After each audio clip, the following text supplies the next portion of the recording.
Good morning, everyone. Esteemed guests, respected faculty members, proud parents, and most importantly, our graduating students. It is with immense pride and joy that we welcome you all to the first convocation ceremony of Mahatma Gandhi College of Mass Communication. MAGCOM is the best choice for those who are aspiring journalism, and it is a noted communication studies institution. This is a day that marks the beginning of a new journey filled with hope, dreams, and infinite possibilities.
I welcome Professor Shantishri D. Pandit to the dais.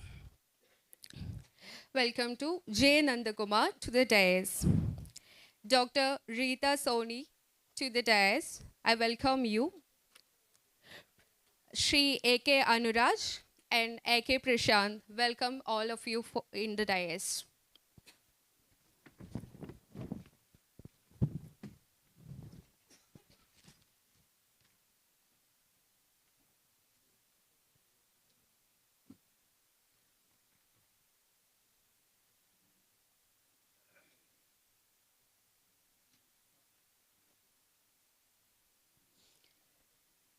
Let us begin this memorable occasion with a heart full of gratitude, mind full of dreams, and spirit ready to soar. To invoke blessings for the journey ahead, we begin with the prayer. I invite Kumari N. Chandana, she is a student of Devagiri College, second year botany, for the prayer.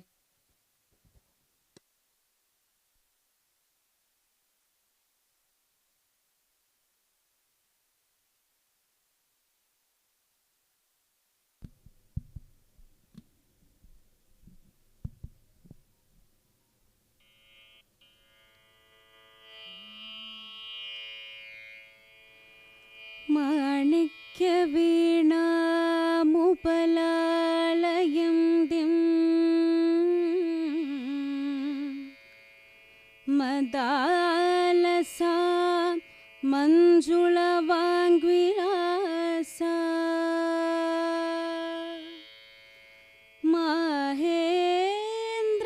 माहेन्द्रनीलद्युदे कोमलाङ्गी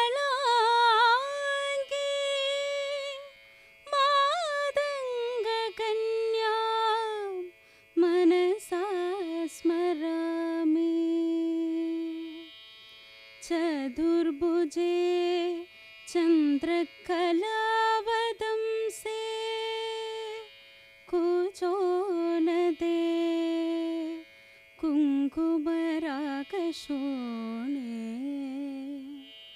पुण्ड्रेषु पाशाङ्कुश पुष्पबाणहस्ते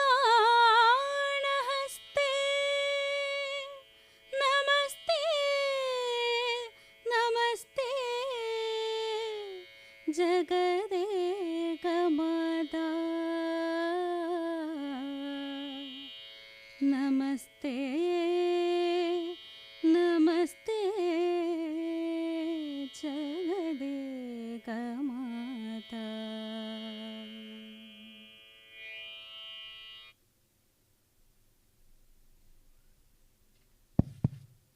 Thank you, Chantana. Next, I would like to invite Shri A.K. Anuraj, Director of Mahatma Gandhi College of Mass Communication, Syndicate Member, Calicut University, to request you to deliver the welcome speech.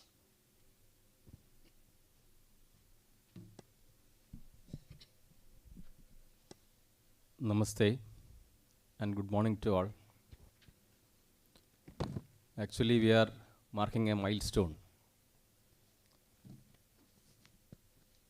And the happy thing is that all those who have assembled here are the well-wishers of this event and an ongoing project like this. Anyway, we know the present media scenario that Bharat is having. And I think Lutyens Media is the name that we have given to today's Indian media. But as a student of journalism and a person who was or who is practicing journalism, I would like to see it from a different angle. What happened to Indian journalism and why are we being made to call that Indian media is still having the mind of slavery? I think from journalistic point of view, what happened to Indian media is that it lost neutrality. And it is failing to update itself also. Generally, we are hearing from people who are there in media or who are closely watching media, regularly complaining that our media people or youngsters who are entering into this particular field are not getting good opportunities these days, and why? This is the question that regularly we are getting. So what is the reason? That also I have tried to think about it. And one answer that I got or I could make from the discussions that regularly we are having with both those who are practicing media and also teaching media studies is that we are failing to update. Even now, I think people are thinking about jobs in print media or visual media.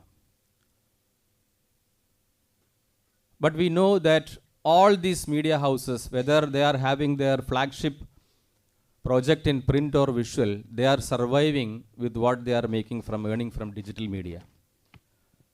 But I don't think people who want to study media or who want to be in media field, they are thinking about updating themselves about the scope in digital media and scope beyond digital media. In digital media itself, people are thinking about getting a job. But we know that technology these days, what it is trying to do is, it is taking much effort to have entrepreneurs. But unfortunately, only a very few media enthusiasts or students are trying to think about an enterprise or media enterprise to start a media enterprise by themselves. So we generally say that we should not be a job seeker but a job provider. But how many people, how many communicators are trying to be an entrepreneur, be a job giver? So that question is remaining unanswered. And one another thing that Indian media is losing is, I think it is not ready to take the new trends that is happening in international media. Actually, Indian media, it grew by taking so many things from other countries or the media culture that we are having in other places. But the new trends in international media, I think we are failing to accept it or adopt it. The nationalist outlook that media globally is having, unfortunately, that we cannot see in India. So sometimes this new gen media people, they may be telling that it is not our practice, but the practice globally changed, but we are not ready to change. And that is happening in the case of taking this international trends about a country or a nation alone. So practically we are not updating practically, or we are very late in adapting things from the places where media has gone far ahead. So, and if we think about journalistic values, I would like to give an example.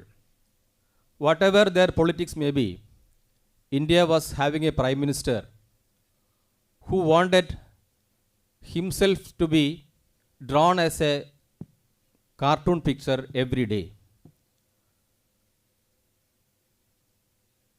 For 1 day, 2 day or 3 days, if he was not appearing as a cartoon figure, he used to go to that particular media house and ask them, why did you spare me? And from there, after so many decades, we are getting another politician, another administrator who is saying, get out to media. So this much distance we have covered when media is being handled by or addressed by public or politicians or celebrities. So why this change happened? I think the reason is nothing but journalism lost its values somewhere in this route. So I think to get back that glory, nowadays the common complaint is that media people are not getting due consideration. So to get that lost glory, I think we should go back to the values that journalism was keeping internationally and in Bharat especially.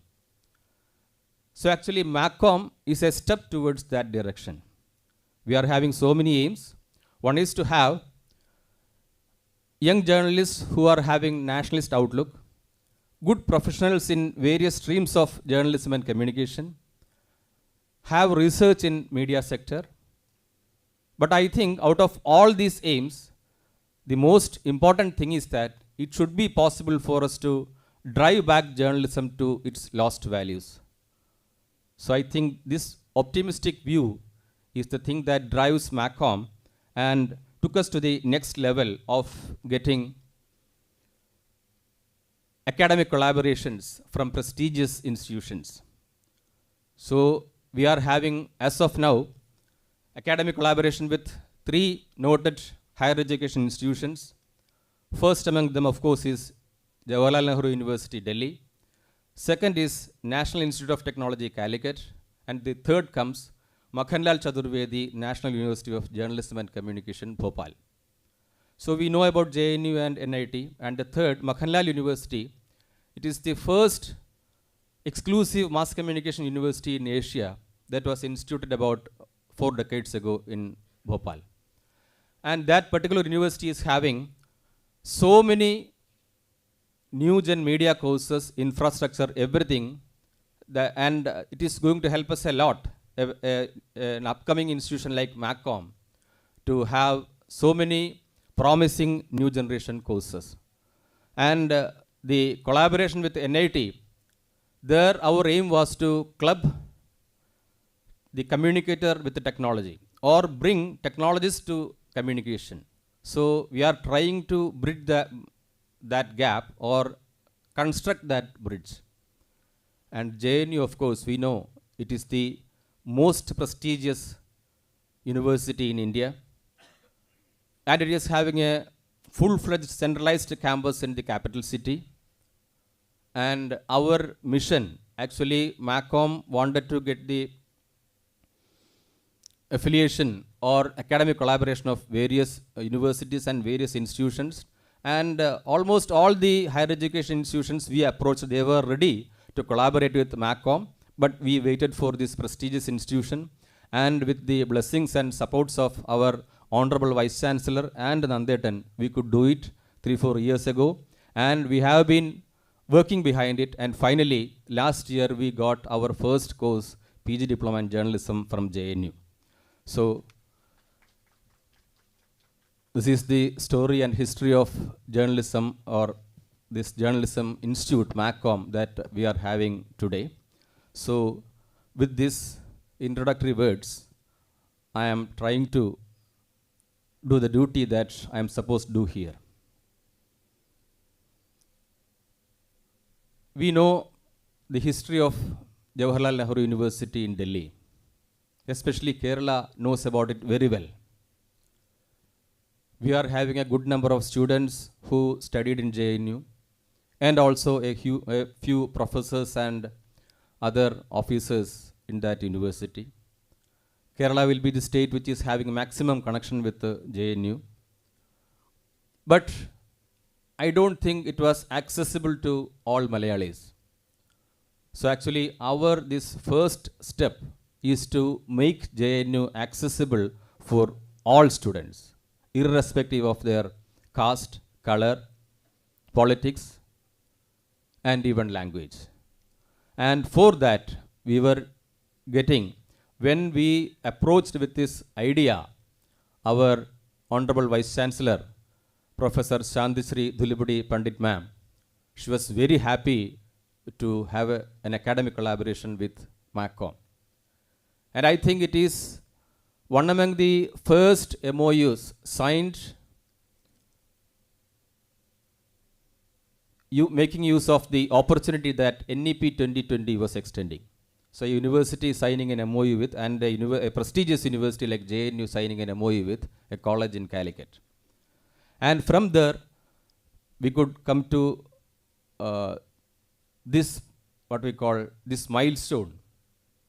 That again, wholly it is because at the helm, at the top, we were having Shantisri Dhulipudi Pandit ma'am. We were having so many hurdles, but for every problem there was a solution from her team. So this function, this convocation, all the developments and growth of MAGCOM, I think we should be that much grateful to her. And her areas of expertise. I had seen her functioning when G20 was happening in India.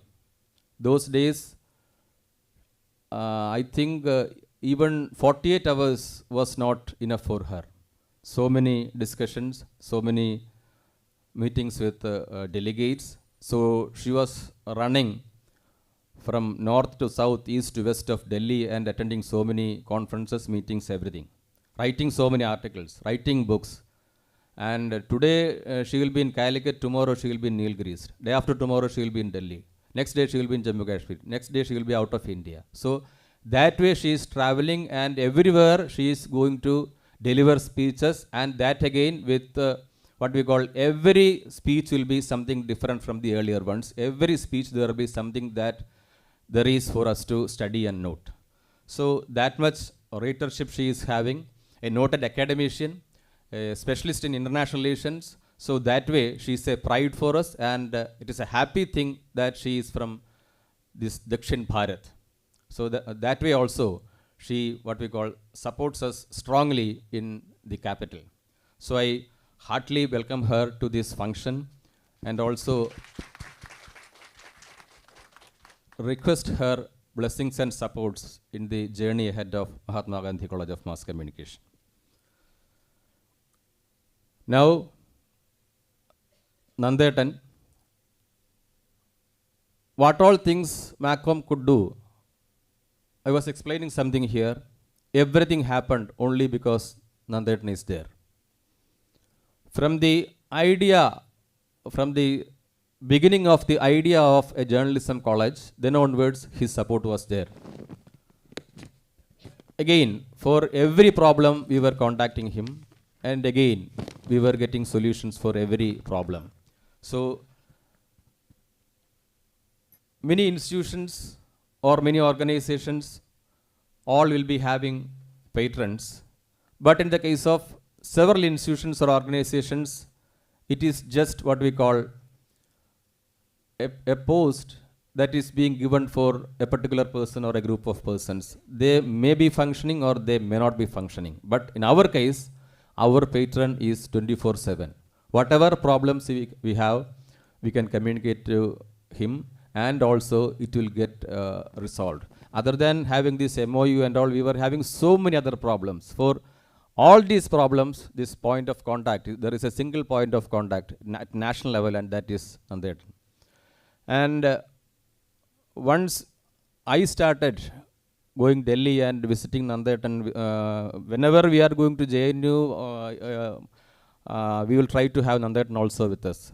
With him, under his leadership, we are going there. And I have seen the respect that people in academic field, research field, they are giving to Nanded in North. So, at national level, if we are having a nationalist think tank, he is one among the very few persons who is heading that team, all of us know. Whenever we are having an issue, whether it is farmer strike or Soros issue or a movie or a literature or a book, whatever it is, the first person whose social media handle is going to be active first, that is Nandatan. So I think that way he is guiding a good number of youth all over the nation. And being the national convener of Pratna Pravah, it is having units in every state. That way also this message is being spread. And such an honorable personality, he is our patron, and also now he is here to deliver keynote address. It is a blessing for us. Thank you, Nandata, for joining, and also I heartily welcome him to this august gathering. Now we have Madam Rita Soni A.L. She is Associate Professor of JNU, and JNU, we know, it is a very complicated system. It is having a very complicated system. It being a very large university, having so many departments, so many activities, so many research activities. It is a very huge system, and it is not that easy to get things done from there. There, Rita ma'am is the point of contact. As I said you sometime earlier, how VC ma'am helped us, how Nandatan is helping us. So similarly, without Rita ma'am, we cannot think about the activities that is happening in JNU. So there again, there will be so many problems, and in the case of MAGCOM, we are in a budding stage. So especially we will be having some extra problems. So whatever it is, we will get some calls or some mails from JNU, we will be confused, we will get confused. Then automatically we will give a call to Rita ma'am, and somehow we will get it resolved. So all beyond JNU also, for so many helps in this national capital region, Delhi, we request her, and happily she is ready to help us. So she is a guide for us in the case of MAGCOM. So with that respect, I welcome Rita ma'am also to this function. Usually it is a practice to welcome who is going to the chair first. So today deliberately I kept the name last because he is our host also, A.K. Prashant. Prashant Etan, he is one among the leading architects of Calicut, Kerala, and I think even Bharat, and also sometimes beyond that. He is an internationally acclaimed architect, having so many juniors under him, and designed so many prestigious projects. And also he is the state president of All India Malayali Association, so very active. And the thing that brings him to MAGCOM is he is a very good media analyst. Almost all the anchors, all the television channels, all so many digital media houses, everything he knows about all those things very closely. And I usually, whenever I am having some confusion or something when I feel to be discussed, Prashant is one among the personalities usually I try to discuss with. So he is that much updated, and I think he can contribute a lot to this institution. So with that respect, I welcome Prashant also to this function. I welcome Chandana N, who gave us an enlightening prayer. And also T.S. Ujjwala ma'am, she is one of the faculty member of Mahatma Gandhi College of Mass Communication. She is going to deliver a vote of thanks here. So I welcome Ujjwala ma'am also to this function. I welcome the noted personalities like our Kaidapram Tirumeni who have come here to attend this, what we call this function, which is something quite new to Kerala.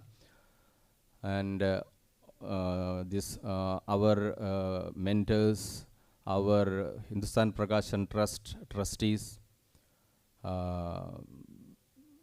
such other celebrities in the city, and people from different sectors of the society, the faculty of Mahatma Gandhi College of Mass Communication, parents of the students who are getting graduated today, and finally the students who are getting graduated today. I welcome all of you, and I also wish these graduates the best in their career in journalism. What all complaints today we are having about media or journalism, I request you, you should be a role model by filling the gaps and also finding new, higher, bright opportunities. Thank you.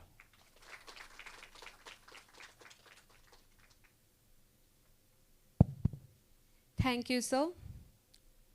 I kindly request Sri A.K. Prashant, Chairman of MAGCOM governing body, to deliver presidential address.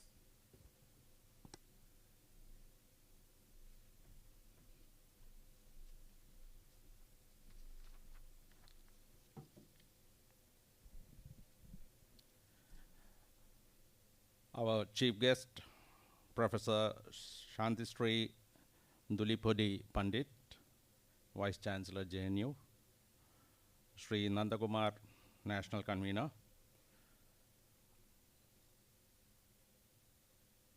Sri Madam Rita Soni,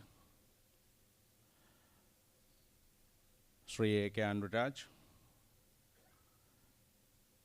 T.S. Ujjwala, Chandra, Kaidapram sir, all the beloved trustee members, and my close friend, my brother, Madhuchatan, and rest of the dignitaries in front of me, and the emerging young journalists from MAGCOM, the first batch. Good morning. Energy is not there, no? Enough? Good morning once again. Yeah, that's it. So it's very important to make your presence. The biggest issue now in India is we are not showing our presence. We are there just in numbers, but we are not showing it really. Anyway, I'm extremely, extremely happy to be standing in front of you all to see the seed which has been sown some time back with Ashirvad of a lot of great people, to have some meaning in the world of confusion. Because journalism is the primary body which opens our door every day to the world.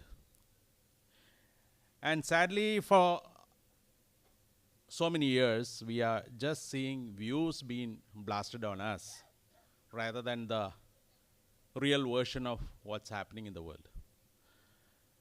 So the traditional media has lost its charm because there is no more news.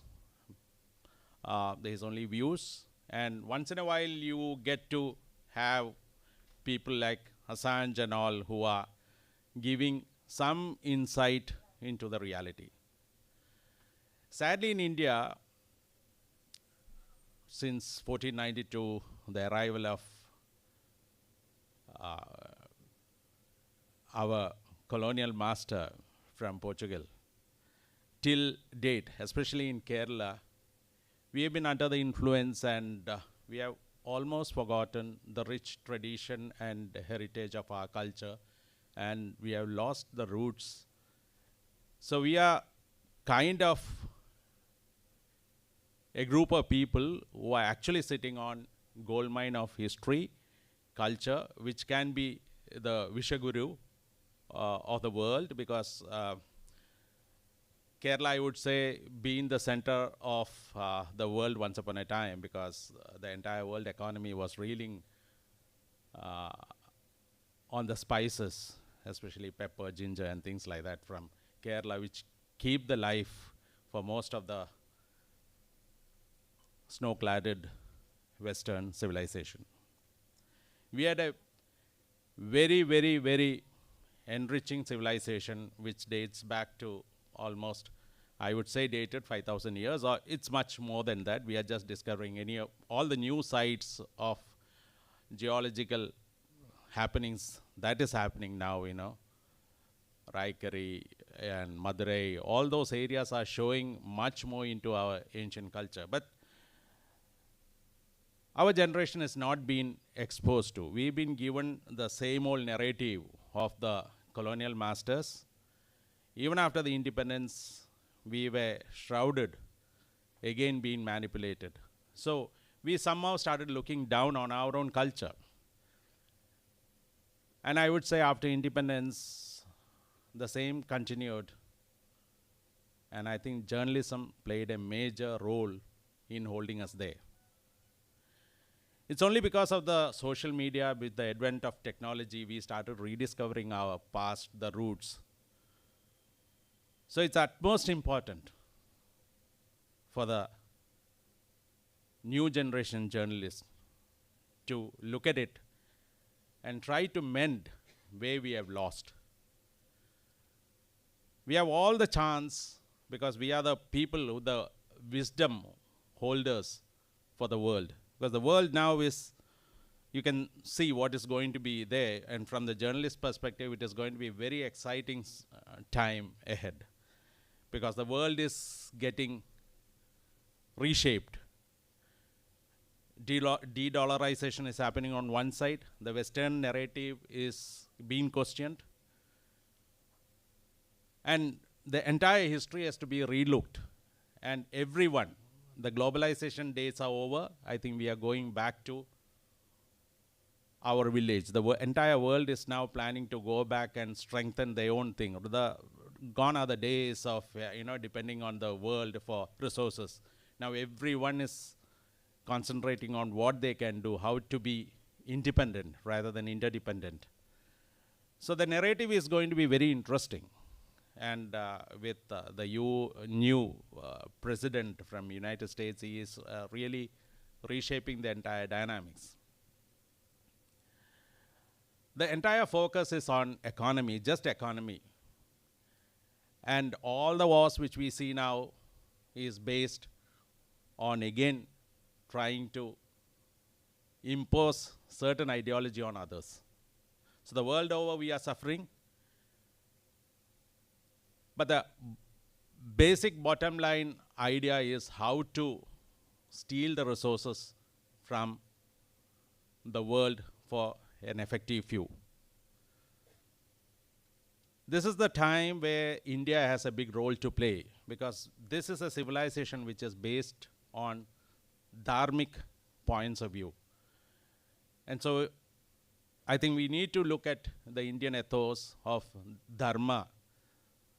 Dharma, artha, kama, moksha. So the world is now forgotten dharma, and it is just working on artha, kama, moksha. So the position of India is much more relevant today. And in MAGCOM, the idea was to come out with a set of journalists. We are not planning to give just a degree. We are planning to reinstate your backbone. We don't want journalists who are going to play for it's like his master's voice or her master's voice. We don't want that. We want you to have clarity. You need to do your homework. And when you put something in paper, please understand that each letter, each word is going to make a whole lot of sense to the new generation. Traditional system has failed.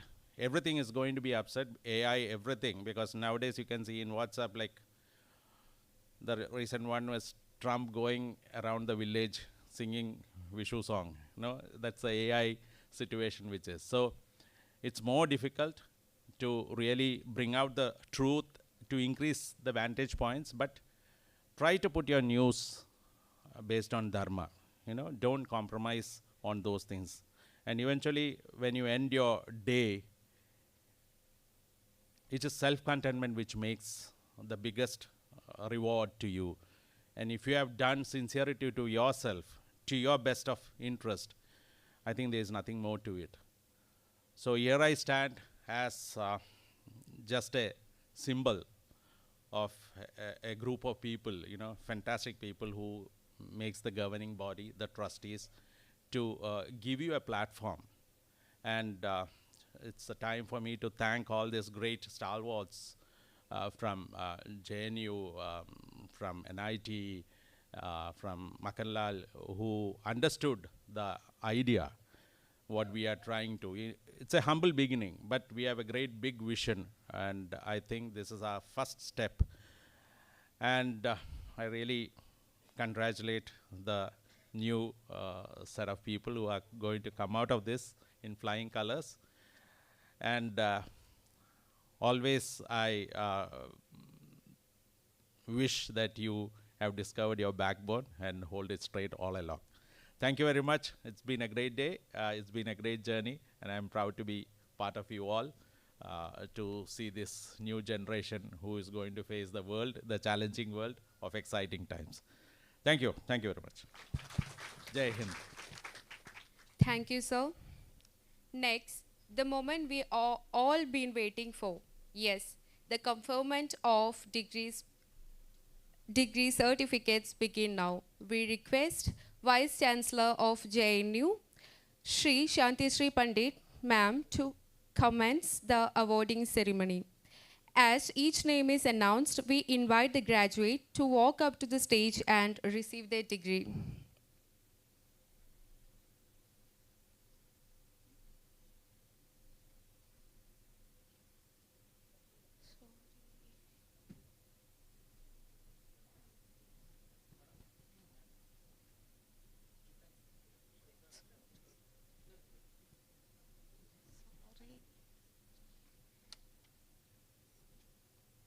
Shritika Vinayar.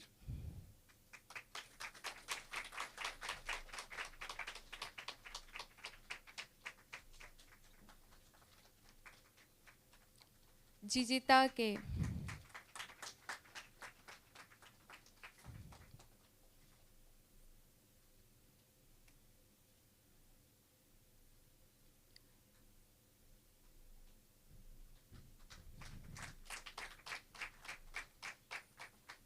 Surya PM.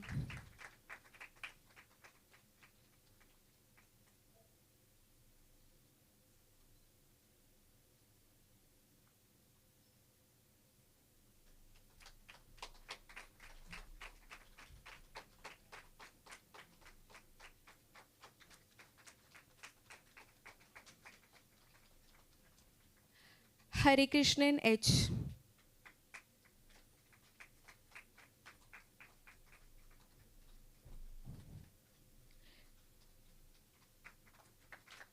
Sri Lakshmi M.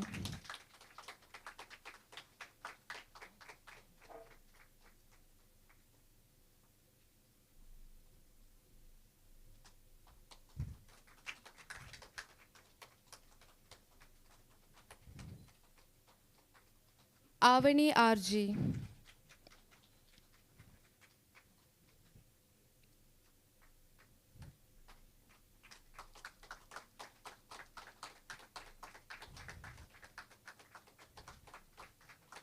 Krishnapriya T.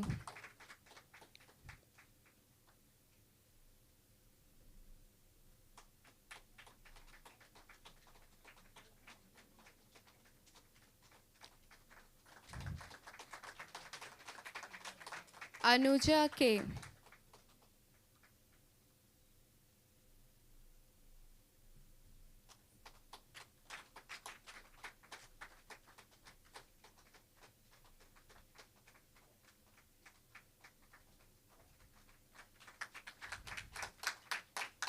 Harikrishnan K.S.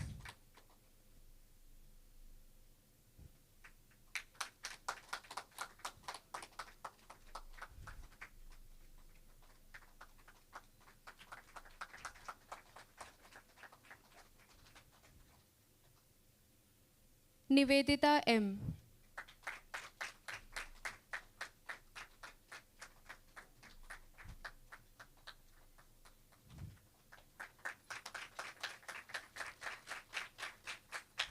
Shruti GS.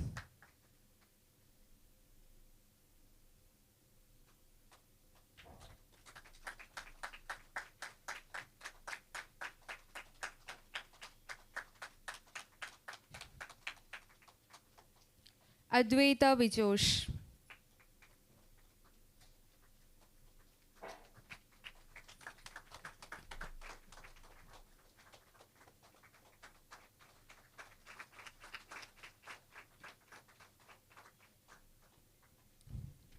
I kindly request all the graduates to come to the stage for clicking a photo.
Thank you, everyone. Now, it is both honor and privilege to welcome each one of you to the inaugural ceremony of the Convocation. To commence this significant occasion, I now invite Honorable VC of JNU, Shri Shanti Shri Pandit Ma'am, to deliver the inaugural address.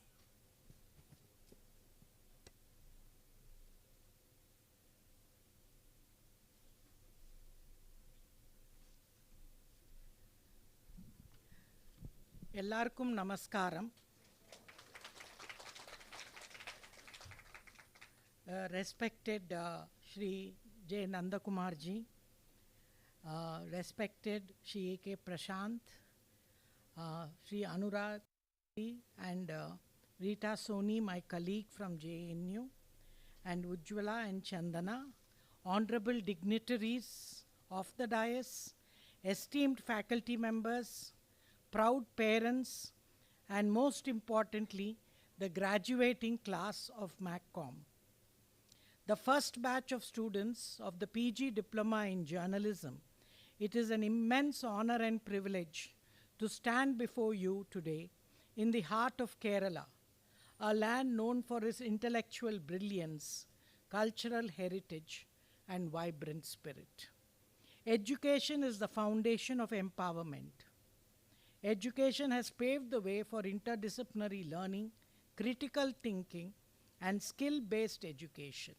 You are graduating at a time when India's education landscape is undergoing a transformation designed to equip you with the global competencies while staying rooted in Bharatiya values.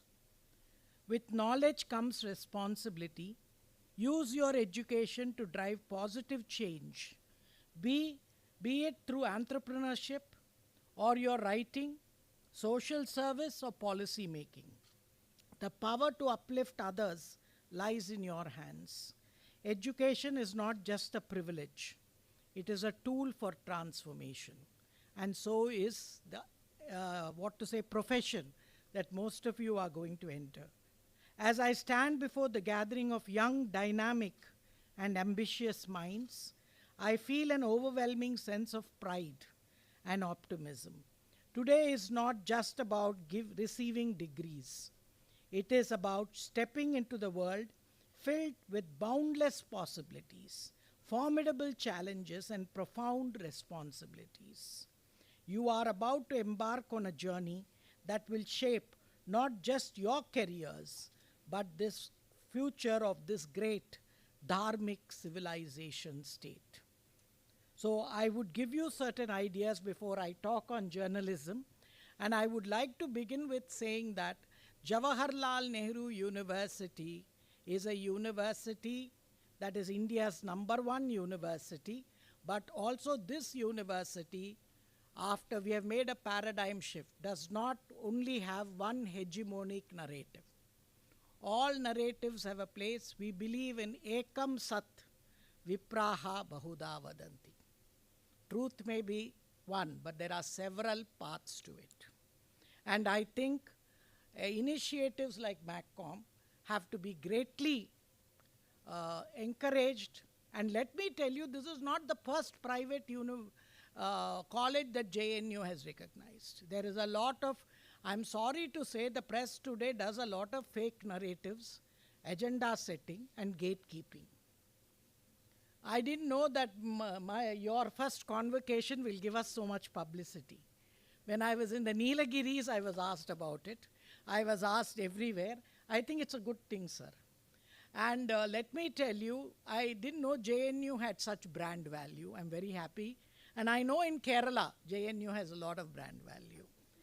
And here I would just like to clarify, JNU is the only national university that can, affiliate any institution all over the country. No other central university can do it. All universities can only do in their geographical territory within there. And please remember, Jawaharlal Nehru University is not under the Central University Acts of Parliament. It has a separate Act of Parliament passed by the Parliament with its ordinances, and it is autonomous.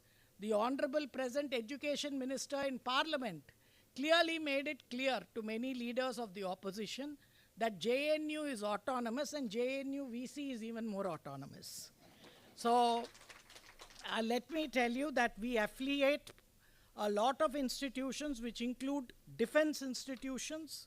So every army, air force, navy officer of this country, the Indian military, is a JNU graduate.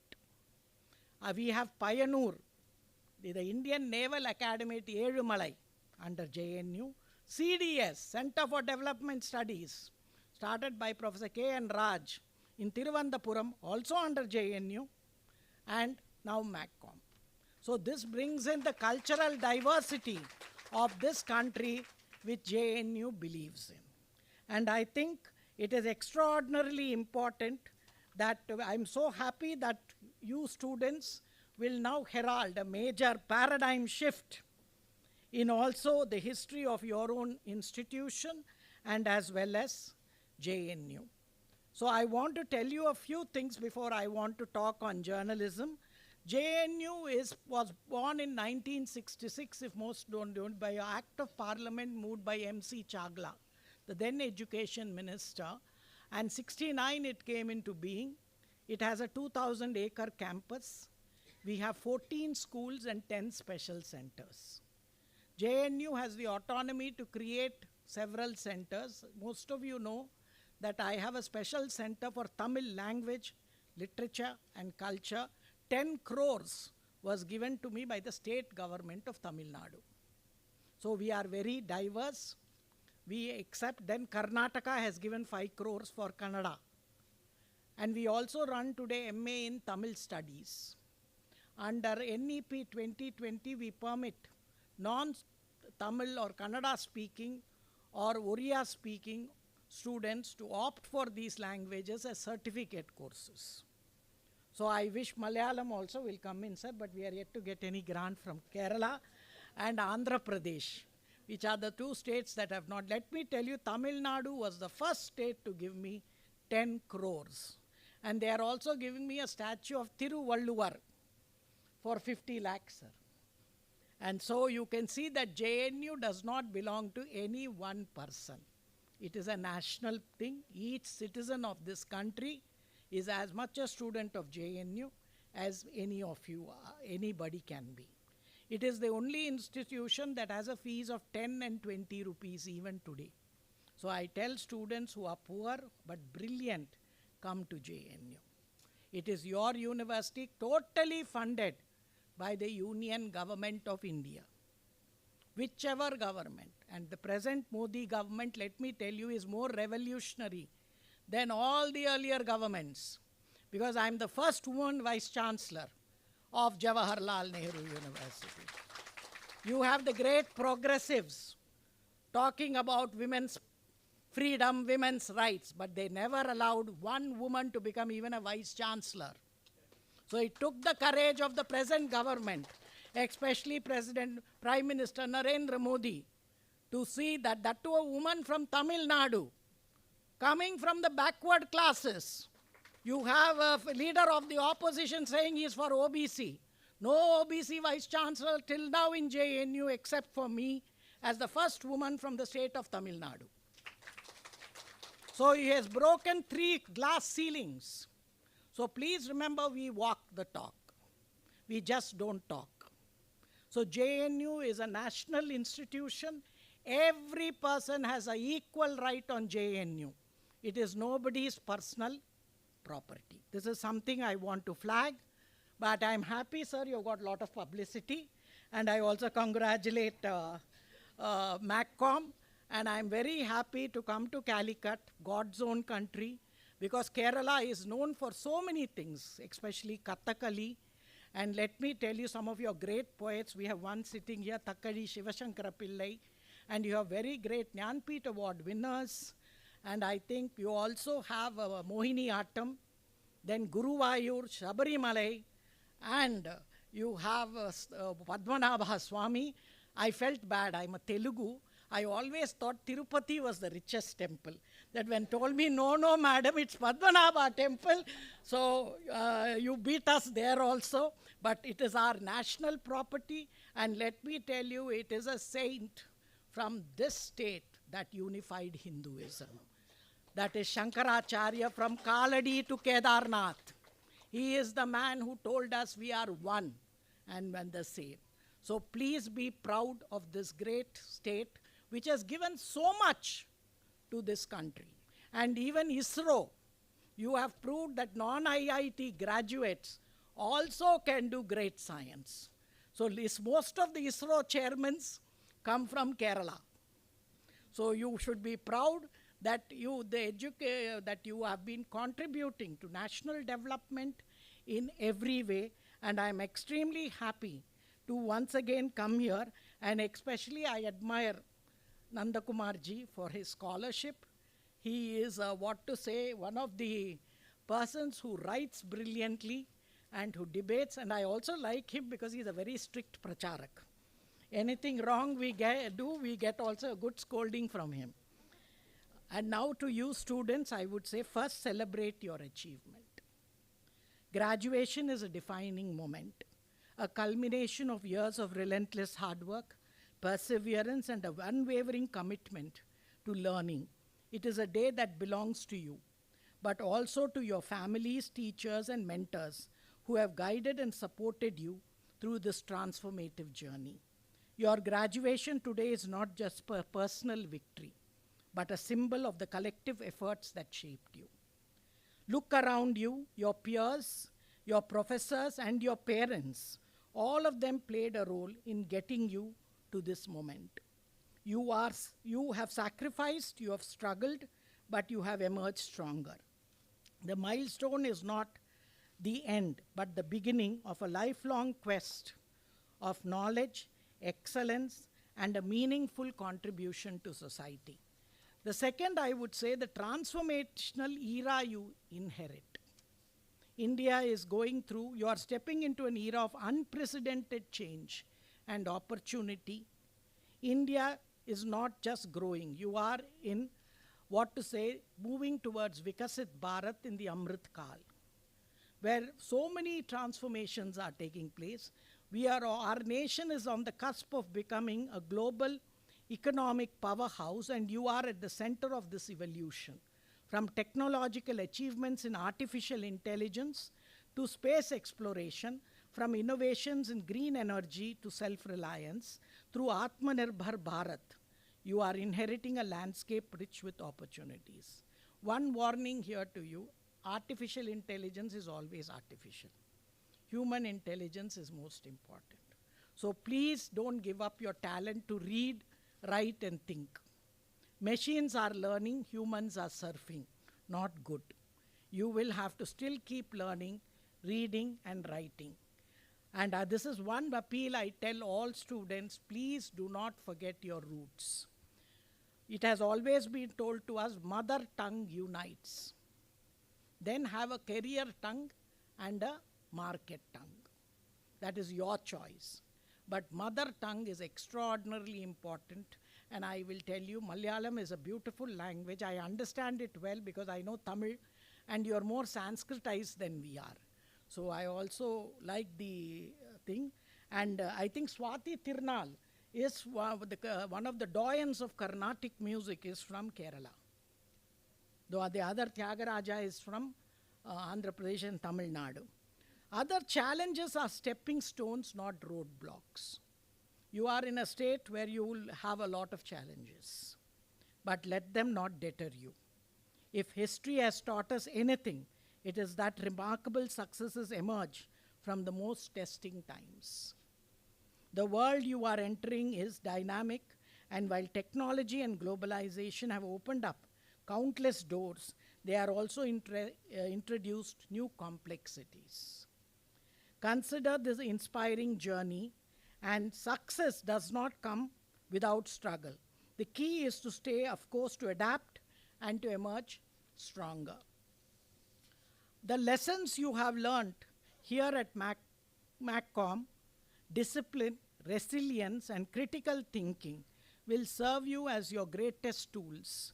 Whether in professional endeavors or personal journeys, remember that setbacks are temporary. Failure is not the opposite of success. It is necessary to step towards it. Every struggle you face is an opportunity to grow, innovate, and redefine your path. Strength through diversity and inclusion. I am one who believes in diversity. Let me tell you, JNU has 10 Ds. Democracy, development, decentralization, deliberation, discussion, debate, difference, dissent, and diversity. Let me tell you, we are beautiful because you're different. And that brings in our unity. Please maintain that. I would say India is a mosaic of cultures, languages, and traditions. Our ability to thrive in diversity is what makes us unique. As you step into leadership roles in various capacities, embrace inclusivity. Innovate and take risks in life. History remembers those who dared to dream beyond the ordinary. From Swami Vivekananda or even Adi Shankaracharya, who redefined India's spiritual identity on a global stage, to modern entrepreneurs revolutionizing technology, leadership has always been about vision, courage, and relentless pursuit of progress. Don't be afraid to take risks. Great innovations are born out of bold ideas. Whether you aspire to be a journalist, essay writer, or an editor, or a main page opinion writer, or you want to specialize in economic journalism, investigative journalism, keyhole journalism, whatever you call it, please remember that you have to challenge conventions, embrace innovation, and take ownership of your dreams. While embracing modernity, never lose sight of your roots. Kerala, with its rich traditions of literature, science, and governance, has always been ahead of its time. The lessons from literature, the architectural marvels of the Cheras and the Travancore dynasties, and also the most of you don't even know that Martanda Varma defeated the Dutch. No history books write about it. So it is important that you people in journalism, because you are seen as the fourth estate after the three pillars of government, and hence I would request that all of you, as you march ahead, carry the great legacy of this great land. Be global citizens with an Indian soul. Balance technology with ethics, ambition with compassion, and progress with sustainability. A call to action. The road ahead will be filled with choices. Choose courage over comfort. Choose innovation over stagnation. Choose integrity over convenience. You are not just graduates, you are the architects of tomorrow's Bharat. As you step into this new chapter, carry the spirit of MAGCOM with you. Let your knowledge be your armor, your values your compass, and your dreams be your wings. The world awaits you. Go forth and make an impact. Now, after telling you what I thought you should do, let me also give you certain things that little I understand from journalism. Journalism till now has been a profession which people thought was free for all. Okay, not in the sense of exchange of fistcuffs in a street fight, but in the freedom to enter and practice with little or no reference to academic qualification, intellectual equipment, professional experience, or even the flair for writing. Most of you should know that the great Chinmaya, Swami Chinmayananda, started his career as a journalist. Do all of you know that? He was in the Mail and a colleague of my father. So I knew him as when I was very young. He started his career as a journalist in the Mail in Chennai and then the Hindu. At the time, Hindu was not what it was today. It was really very neutral. India is a plural and pluralistic society, and press cannot but reflect its characteristic. I would again tell you, mother tongue unites. So please do not forget your mother tongue in pursuing to learn other languages. All other languages should be learnt, but don't ill-treat your mother, because nobody can replace it. Whether the technological advance is matched by intellectual integrity, moral earnestness is a different matter altogether. Without being cynical, we are now living in an age of big newspapers and small editors, large newspaper chains and packs of non-editors. Because most of the paper, if you take out today, is on advertisement and agenda setting. One news is interpreted differently by different people. And then there is also gatekeeping. Good news will always be kept out. Like for JNU, we do something negative, we are on the headlines, but we do something positive. For the first time, we got a huge grant from Government of India, PM's Research Fund, more than 500 crores for the sciences.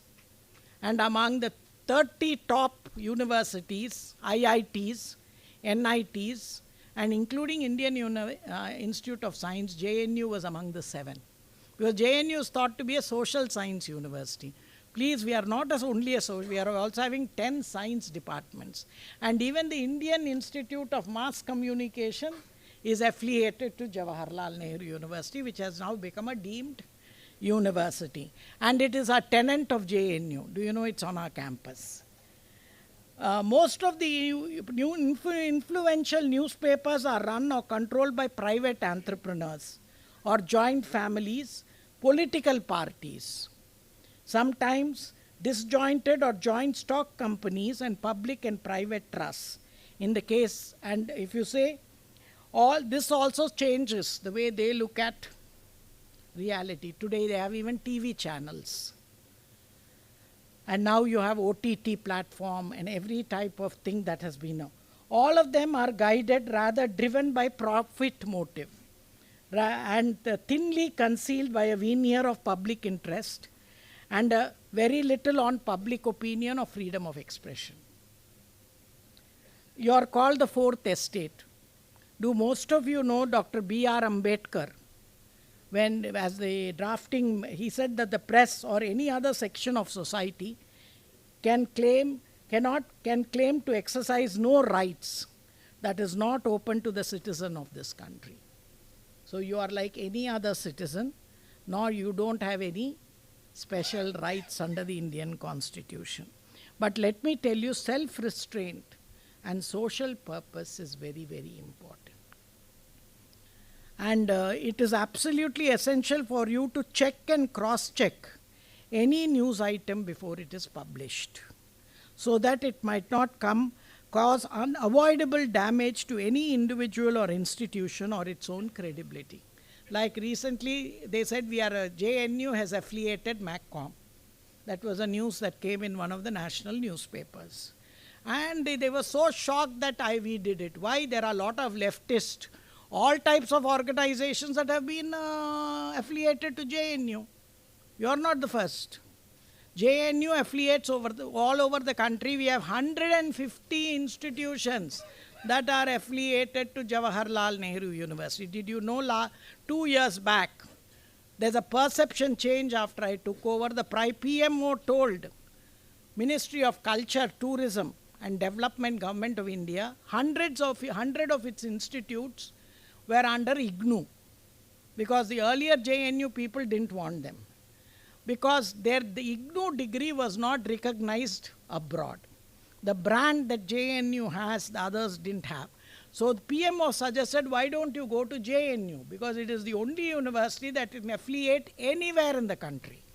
So they came, and we have 100 in catering institutes, hotel management, travel and tourism, out of which 50% are private. And I don't know what ideology those private companies, private institutes come, because it's not the concern of JNU. As long as you are a legal citizen of this country, you can run any institution. And as long as your course has the academic value and rigor that JNU wants you to have, you can always be part of JNU. And JNU is for everybody, and it reflects the freedom of this democracy of this country. So let me tell you, it is wrong to say that there is a huge shift or anything. Nothing. We are part of this dharmic civilization. I think we are correcting the bias now. Earlier there was a bias, we are correcting it. To exercise restraint in the expression of views in editorials and articles. You don't see it today. You see most newspapers which clearly take a very biased view. It is high time that you make a departure from the excessive preoccupation with the actions and utterances of political VIPs. Most of the newspapers have only headlines about VIPs and others. I would say many of you should do a lot of responsible, and I'm happy that the social narratives. And another thing I would like all of you to fight is fake narratives. Please, there's a lot of fake narratives that go around, and newspapers begin it. And don't think that you don't have influence. You have a lot of influence in the reading public, especially TV, audio, OTT and others. So I would only say that finally, I would request most of you to remember that journalism must be a liberal profession, not a branch of commerce or business in which monetary profit or political clout are everything. The rest of the values being left to fend for themselves. There is also today many who call the tyranny of the press. They can make or mar careers of human beings. So here again I would request most of you. And one warning I would like to say, especially after the chairperson made a comment, I think it's very important when he called us a dharmic civilization. And here in the Dharmic civilization, please remember, the expert has been quietly replaced by the propagandist. The propagandist is unashamedly plays havoc with our history. Instead of facts, he uses all the propaganda techniques in creating a fiction, which he then passes it on to our children as authoritative history sanctioned by the Nehruvian consensus. What are the techniques of this? Lie big. Tell lies big. Nanna poi pesu. Instead of teaching historical assertions based on facts, the propagandist tries to create a picture of our past based on hearsay, conjectures, and obviously outright lies. So please, important that you people are at a threshold where you will have to totally deconstruct these narratives. What are the skills they use? Masterful skills in using propaganda techniques, like ad nauseum, meaning everything is ad hoc, nothing is certain. It's not based on facts. That's why leftist historians don't like archaeology, because it tells you the truth. Appeal to authority, appeal to prejudice, bandwagon, big lie, cherry picking, classical conditioning, disinformation, euphemism, exaggeration, glittering generalities, guilt by association, half-truths, intentional vagueness, labeling, bond and loaded language, oversimplification, testimonial, third-party technique, unstated assumption, thought-terminating cliche, and transfer association. In contrast to the Indian heritage, foreign invaders and their religions are presented in glowing terms. And this is done in contravention to genuine historical records or factual analysis. I just want to put one before you. All of you must have heard about the Aryan-Dravidian divide. I come from a state where Dravidian politics is very dominant. This is a big lie. This was created by Bishop Robert Cardwell for his own end, where he said the Dravidians are different from the Aryans. But in reality, we are a mixed race. Most of you know we had the Keeladi excavations, which proved that the Tamil Brahmi script or the Vaigai River civilization is very close to the Indus Valley civilization. And maybe they were both coterminous. So what does this prove? It proves that there has been a lot of give and take. Number two, they tell us that all of us were primitive till the invaders came. The Mughals, and they only taught us how to eat food, Mughalai food. We were not eating, we were eating sand and dust, okay? And then the British civilized us and gave democracy. If you see the, Raki Gargi, excavation, by carbon dating, it has been proved we are more than 10,000 years old. Science cannot lie. That means when Europe was picking up stones, we were civilized. So who civilized whom? We civilized them. They did not civilize us. That is why the left does not like they say dig for this, because they are being exposed. So in JNU, in our history department, because JNU history department created the greatest havoc. And we had experts in ancient India who didn't know Sanskrit. And they were great experts of ancient India. We have now introduced archaeology as part of history. And this is very important. So please remember uprooting the linguistic heritage of India. They will tell you your mother tongue is not good, you are not very modern. Sanskrit is the language of Brahmins, which is not true. Please remember, Valmiki was not a Brahmin. Vyasa was not a Brahmin. So was Baba Sahib Bhimrao Ambedkar. Please read the latest book by Parimala Rao on colonial India, on a history of education. She says Patashalas and Gurukuls run by Brahmins did not teach only Brahmins. She has taken out archival data which has proved there were every caste student who was a student of that Patashala. So please go by evidence. Don't go by this bandwagon. And I would tell you, they are trying to distort our legacy. And they say that our Indian kings were wicked, where the invaders were very emancipating. You know, recently in Maharashtra, we have a huge controversy after the Chava film. Chava is a novel written by Shivaji Savant on Sambhaji Maharaj, the brave son of Shivaji, Chhatrapati Shivaji. And most of the details which came out, all of you like films, you know, it's more. So it was shown, and you saw the whole havoc that happened after that. And it is important that such things have to come out. So you people, as students, need to do this. So please understand. And they also say Indic traditions oppress women, which is also not true. Let me end with this, because there are a lot more women candidates than boys. India is the greatest feminist civilization in the world. You will say, madam, how are you saying it? Matru Devo Bhava, Pitru Devo Bhava, Acharya Dev. Who comes first? Matru. Mother goddess. All over south you have. Number two, who are the powerful ministers of Indira's cabinet? Mahalakshmi, wealth. Oh, everybody wants. Saraswati, knowledge. And Parvati or Durga, power. When all the male gods failed, it was the roop of Parvati after 10 days of Navaratra to fight the demon and kill it. And finally, our male gods are called what? They are not called what? Umapati, Sitapati, Lakshmipati, Radha Krishna. It is not ulta, no patini.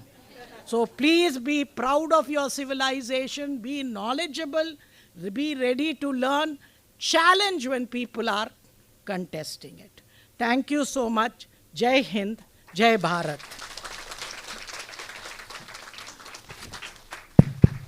Thank you, ma'am. Up next, we are thrilled to present the much-awaited release of our journal, a reflection of the hard work, creativity, and dedication of our MAGCOM students. We now request our esteemed guest, Professor Shantishree Pandit, to hand over the journal to J. Nandakumar to kindly unveil the journal and mark this special moment with us.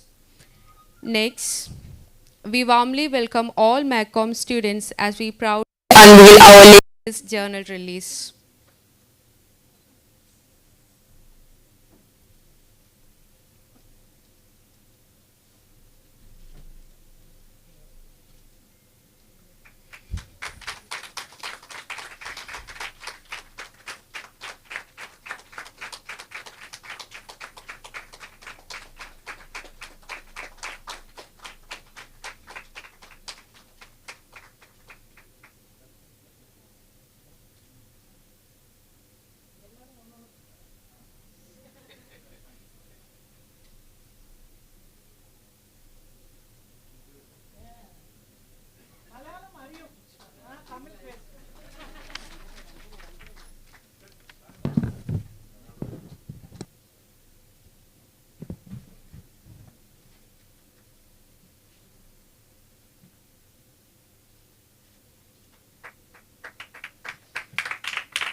And there is a magazine which is also prepared by the students of MAGCOM. And I request Shantishree ma'am to hand over the magazine to J. Nandakumar sir. And I also welcome all MAGCOM students to unveil the magazine.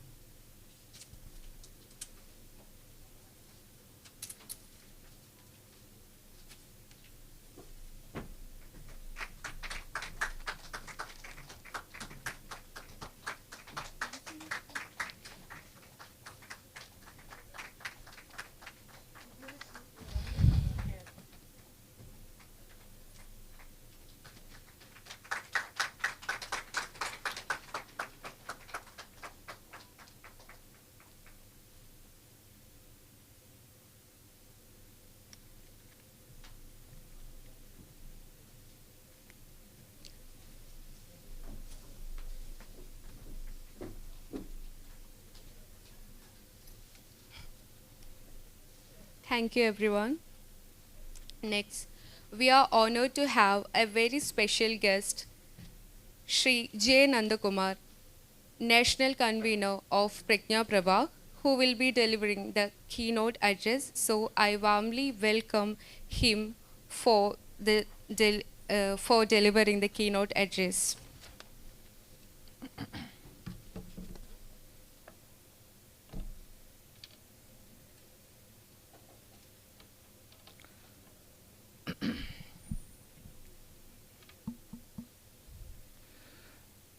Most respected Vice Chancellor of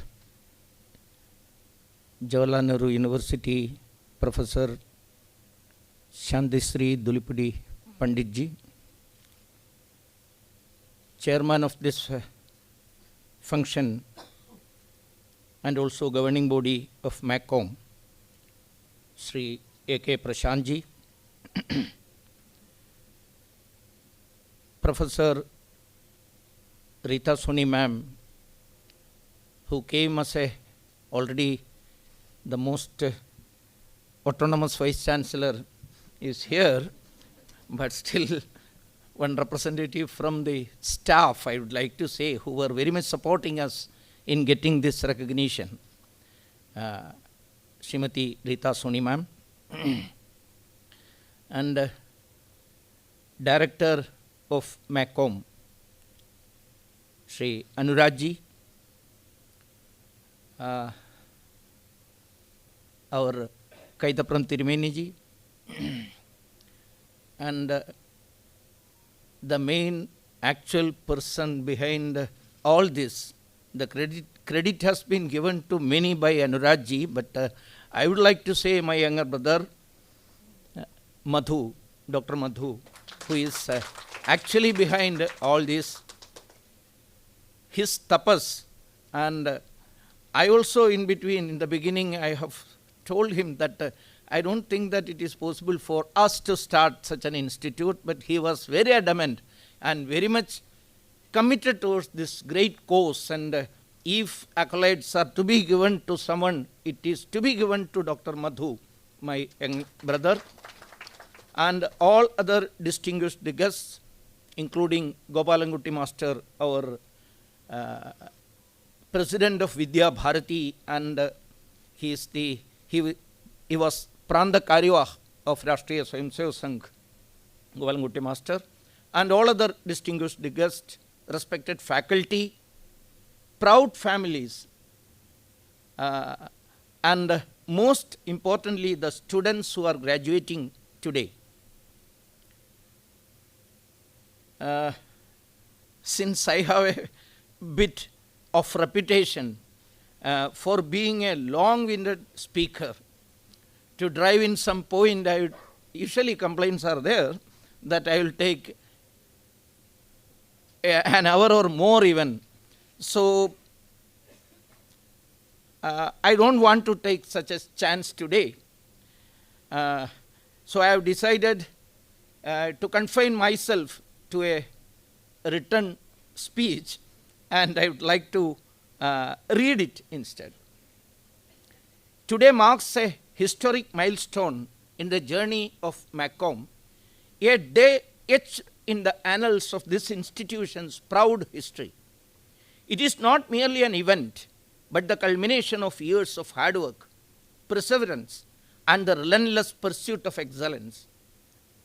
From humble beginnings, MAGCOM began as a small yet ambitious initiative rooted in a vision to redefine media education. And in a remarkably short span of time, it has risen to become one of the premier media schools in south of Bharat. I don't want to say South India, the place in the south part of Bharat. Crowned further by the academic recognition and certification of Jawaharlal Nehru University. Again, my temptation to go bit I would like to mention something which struck in my mind when Anuragji was delivering his welcome address. and he was mentioning about the change of freedom of speech, or the leaders who were giving much freedom to the press and freedom to the expression and everything, and it has changed a lot. That means a person who was at the helm of the affairs, who was going to a cartoonist and saying that, why don't you draw cartoon about me nowadays? And to a person that we are all aware about, the get out chief minister of ours. Get out. Okay. But I was just confused, Anuragji. I was thinking why Majru Sultanpuri was arrested in 1949. Majru Sultanpuri, you know, the great poet, lyricist, Kaidaprabji may know. Chahunga mein tujhe sanj savere jaise gana. One who wrote that. He once participated in a protest meeting held in Mumbai for the mill workers. And there he recited a poem. What was that poem? अमन का झंडा इस धरती पर किसने कहा लहराने न पाए. अमन का झंडा इस धरती पर किसने कहा लहराने न पाए.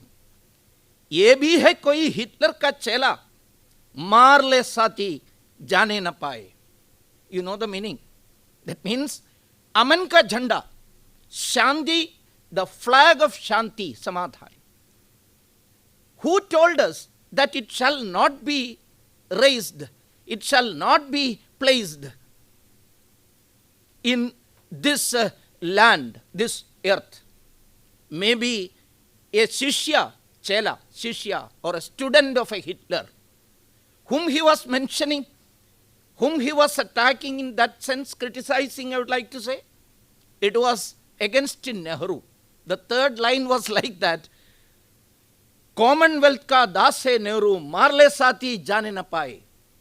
Commonwealth, he was the slave of Commonwealth. It was a fact. He was saying a fact. The person who ran after Shankar to make cartoons, he was not that tolerant towards this poor lyricist. At that time, you know, the wife of Sultanpuri was pregnant and she was in the hospital. And this poor poet was not allowed to see and help her, his wife. And Rajkumar, the great Rajkumar, has collected 2,000 rupees and gave to the ailing wife at that time. And this great poet was jailed for writing these lines for 2 years, long 2 years. That was the history. And again, when he was mentioning about that, without mentioning the name, everyone knows that who was that great man who ran after Shankar to have a criticizing cartoon. Okay. We all knew what was the first amendment of our sacred constitution. You know, the first amendment of American Constitution was for the freedom of speech. But strangely, the first amendment of Bharat's constitution was against the press freedom. And still we are logizing some person. This is a paradox of freedom. That's why I am saying this. This is a paradox of freedom. We have to mention about all these things. Everything correctly. The first amendment was against press freedom, and actually it was against our one sister concern, Organizer, which was publishing from Delhi. Organizer has published the whole history. Here our President Prashantji was also talking about history, and Madam Vice Chancellor has very well described about the history. She was saying about someone was very much scared of archaeology. And still they are claiming that they are historians. You know, when Ramajanma Bhoomi agitation was going on, the great, most illustrated historians who have got some flag and tag behind them, they were all talking about the excavations happening in the Ramajanma Bhoomi. Do you know? None of them are archaeologists. They don't know the ABCD of the archaeology, including that great Mrs. Thapar. I don't scare to name someone. That's it. When B.B. Lal, most accredited archaeologist, was saying that this is what which is beneath the so-called disputed circle, and these guys were saying that. Okay. Anyway, so you have to think about our true history. How we got freedom. What happened? What price has been given for that freedom? Our great nation was divided. Organizer has touched that aspect and said what happened in the coming days of our freedom. And naturally, the communal attacks, the danga, the riots which happened during that period has been very well explained in Organizer, and Organizer was banned. Organizer has been banned and pre-censorship has been afflicted on it. Organizer owner or the publisher, Brijabhushan, went to the court. K.R. Malkani was the editor at that time, the great K.R. Malkani. And the High Court has, in a way, it has seconded the action taken by the state government, the banning. But then Brijabhushanji went to Supreme Court. It's a very great case, Brijabhushan versus state government. That case is there. Any one of you can refer that. Google that and you will find out what was that case. And at last Supreme Court said that press has got the freedom and our constitution is giving that permission to write and criticize anyone. It is there. Okay. At that time itself, Supreme Court has said that not only freedom, not only your right, you have got some duties also. Constitution has said about the fundamental duties also. It has been mentioned very well. But Organizer has got every right to print such news, such articles, critical analysis. So Organizer has won, and K.R. Malkani wrote a historic editorial, All's Well, End Up Well. That was a great editorial title anyway.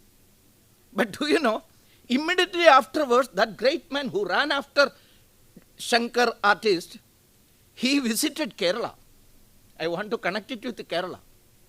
He addressed a Congress meeting, and in which he has said that some periodicals run by Hindu Mahasabha and some other leftist weeklies are criticizing the nation. They are creating havoc in the social peace and everything. So you have to be very careful.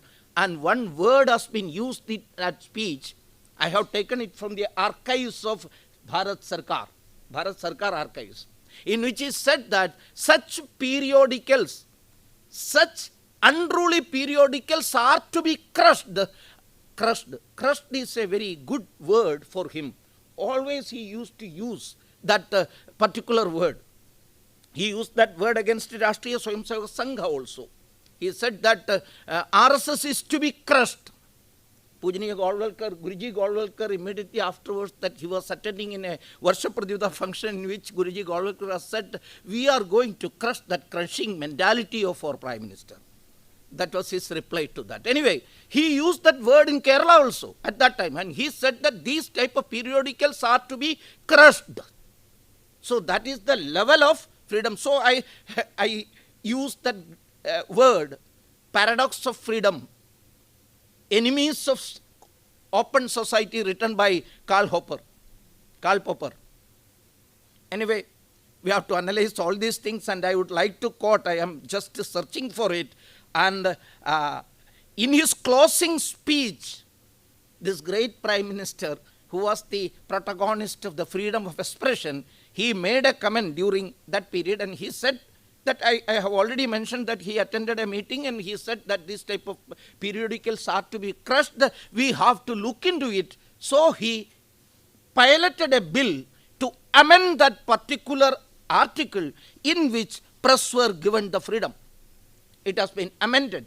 During that discussion, he made a wonderful statement, wonderful or a dangerous statement. He said that this business of equality before the law, Why he has made such a statement, I don't know. I could not decipher it more, that I am saying. This business of equality before the law is a dangerous thing. Equality before law is a dangerous thing. And it is completely opposed to the whole structure and method of this constitution, what is laid down in the directive principles. So this is the way in which it has been, our history has moved. And so we cannot say that everything was good during 1947, 1950, 1951, everywhere. And we cannot say that everything has been made a overturn or about turn nowadays. So many good things are here in this type also. See, every day and night, day in and out, our Prime Minister is being criticized by the media like anything. Can you give a simple example in which any of the editors or the reporters were arrested and put in jail? Not a single example you can give. That's why we have to think about what was the press freedom, how it has been curbed, what we have to do. We have to make thorough research and understand all these things also. So again, I would like to, already the time is up, I don't want to take much time of yours. This moment becomes even more special as it marks the graduation of the first ever batch from this great institution. You are not just graduates, you are trailblazers. The founding alumni of a center that has already begun to shape the discourse of media studies in this part of the country. Your presence here today is a testament to a dream realized and a legacy just begun. Yet, we must acknowledge the context in which you step into the profession. We live in a time where the phrase ethical journalism has almost become an oxymoron. What is taught in classrooms often stands in stark contrast to what is practiced in newsrooms. There is a contrast in between classrooms and newsrooms. Why? The core values of journalism, truth, integrity, impartiality, seem to have been eclipsed by the overpowering forces of sensationalism, commercialism, and ideological biases. Ideological biases, I would like to say, and also commercialism. 2 days back, our minority minister visited Kerala, and he was the person who piloted the Waqf Amendment Bill. He addressed a press conference in Kochi. One who has seen that impartially, without any partisan mindset or not overpowered with the ideological commitments, will find out that how matured was his press conference. How did he present his views? How much he was committed towards our constitution. But I don't know who was that person, who was that journalist who asked that question, as if he was thinking, he or she who asked that question was thinking that once the act was passed in the parliament, then the very next day, the minister concerned or the prime minister himself will take an army contingent from Delhi and coming to the places where it was affected and take all the lands from those people who has taken it, or the Waqf land will be taken from them and distributed among the actual owners of the land. Is it so? Can a land which has been ruled on the way of the democratic land and the leaders can move in that direction? The questions were in that style, and immediately the very next day, you all have seen yesterday's majority of the papers and the media wherein which they are saying the Waqf Amendment Bill has failed. It will not give back Monambam people their land. This is the way in which the questions are being raised. That is why I said this so-called ethical journalism has become, that term, the very term has become an oxymoron. There are a lot of examples. One example I have given.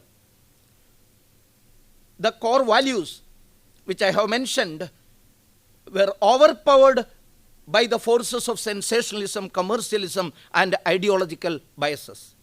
Gone are the days when the media commanded deep public respect, when stalwarts like A.R. Malkani, Potan Joseph, B.J. Varghese, M.V. Kamath, and T.V.R. Shenoy were household names synonymous with credibility and courage.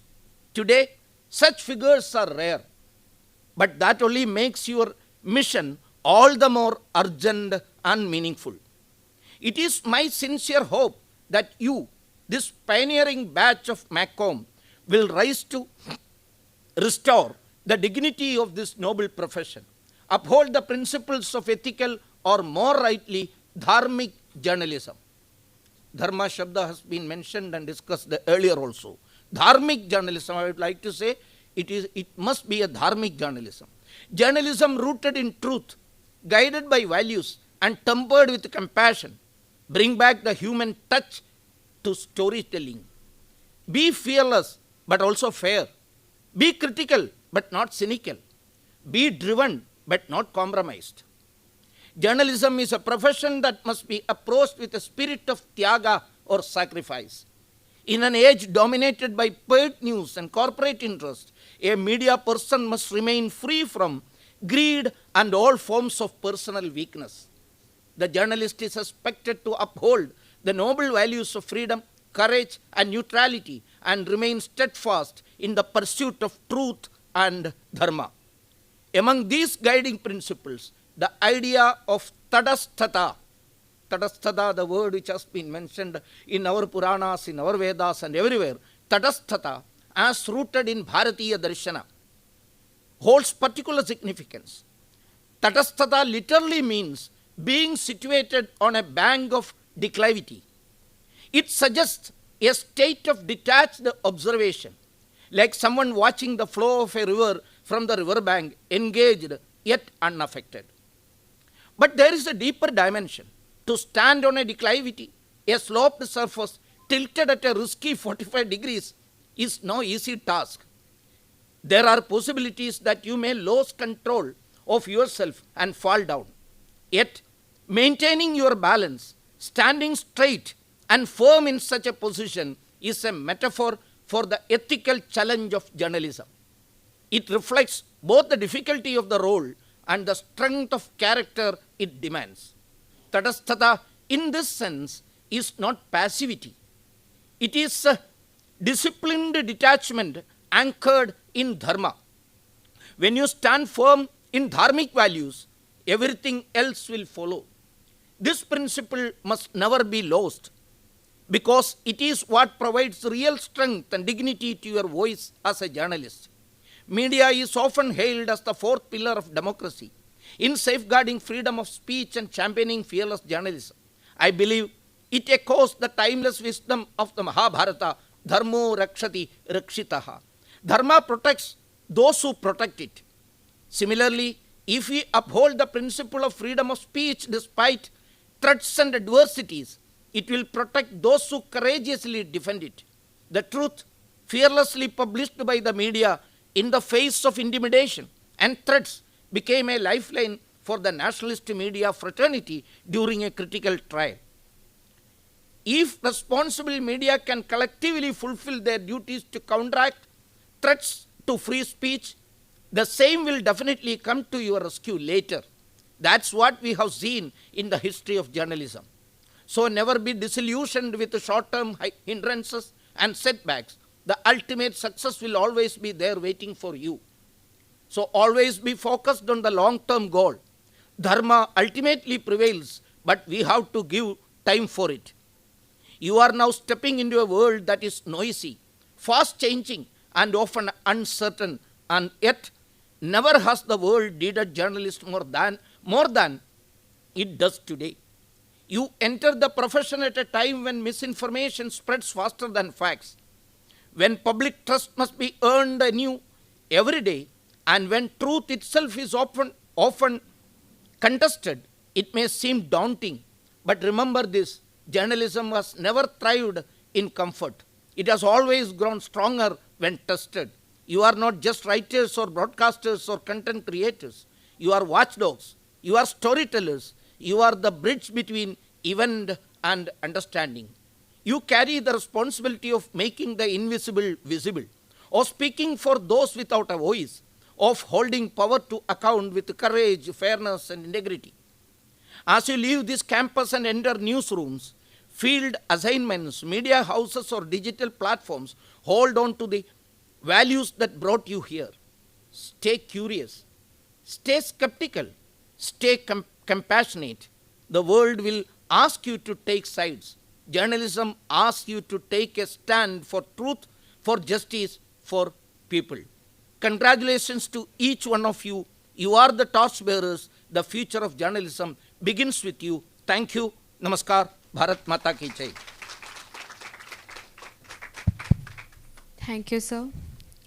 Every grand event is made possible by the collective efforts of many. We now invite Srimati T.S. Ujjwala, Faculty of MAGCOM, to deliver the word of thanks.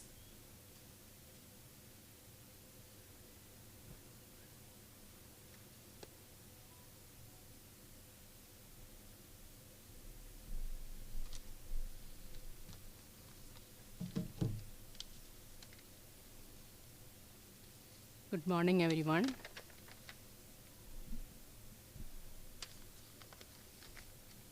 I'm pleased to get an opportunity to deliver the vote of thanks today. On behalf of Mahatma Gandhi College of Mass Communication, I would express our sincere appreciation to all the dignitaries in the dais. We are deeply thankful to our chief guest,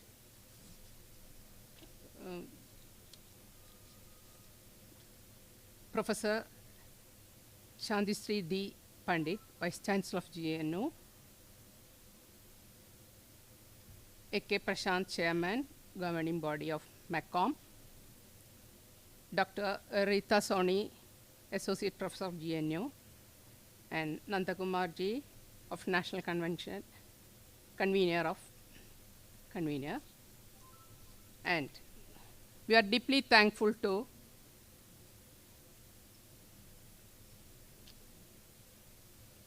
what is her name? Shantisri for your insightful speech. Your presence and expertise can truly enrich our understanding of GNU. Next, I will a special thanks to the organizers and the team for their meticulous planning and execution. Their hard work and dedication is highly appreciated.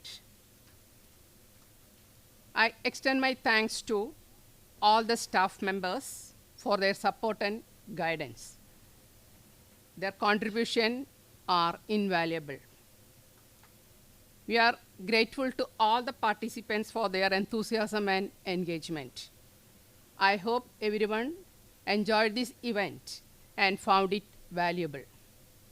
With that, I would like to conclude vote of thanks. Thank you. Thank you, ma'am. As we draw the ceremony to a close, we thank everyone for the presence and participation. We will end this program by national anthem. After that, we have a photo session. So every student should be here. And we request everyone to stand for the national anthem.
the session is over anyway, I request all the MAGCOM resource persons who have taken at least one class to this batch and the graduates who received the certificates today and their parents to be inside, remain in the hall, so that we will have a photo session.